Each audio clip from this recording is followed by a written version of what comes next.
Yo everyone, what is going on? So today's video is going to be all about the rectus abdominis muscle, aka the six pack, and the two biggest mistakes that literally everybody makes when it comes to this muscle. So let's get started. So the first big mistake people are making is not realizing how a calorie deficit and fat loss is by far the most important factor when it comes to increasing the visibility of your abs. And this is because we can train our abs all we like, but if we have a layer of fat covering them, then we're never going to see them. So for those of you who don't know, a calorie deficit is when you burn more calories than you consume on a daily basis, and you absolutely need to be in a calorie deficit to lose fat and hence get more visible abs. And the most effective way to put yourself in a calorie deficit is by burning more calories on a daily basis by exercising regularly and consuming less calories through food and drink. So the gap between here, this is the calorie deficit. So for those of you who track your calories, I recommend a calorie deficit of approximately 10 to 20%. So let's just say your calorie maintenance, which is another term for the number of calories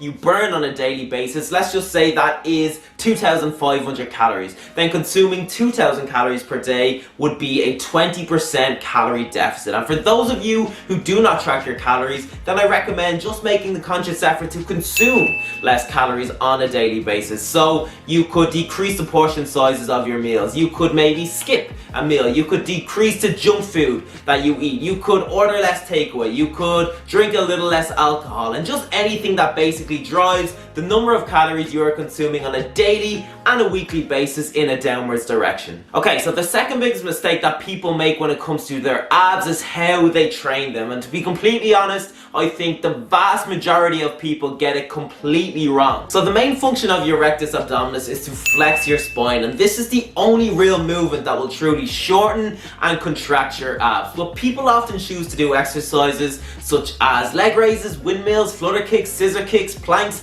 and these don't really involve too much spinal flexion at all. So although your abs might contribute a little bit to these exercises, there are much better ones that you can be doing. So the exercises that I recommend for directly targeting your abs are crunching exercises, and this is because crunching exercises usually involve spinal flexion in isolation. So exercises like the cable ab crunch, the exercise ball crunch, and the decline reverse crunch are all great ways to get the most bang for your buck in terms of ab training. The next part of ab training that people usually get wrong is sets, reps, and training frequency. So let's start with sets and reps, and one of the most popular things for people to do is to do a big ab circuit that contains maybe 5 to 10 exercises, and instead of focusing on progression in terms of reps or weight lifted, people more focus on how much pain they are in and feeling the burn during these exercises. However, it's important to remember that your abs are like all other muscles in the sense that you need to be making progress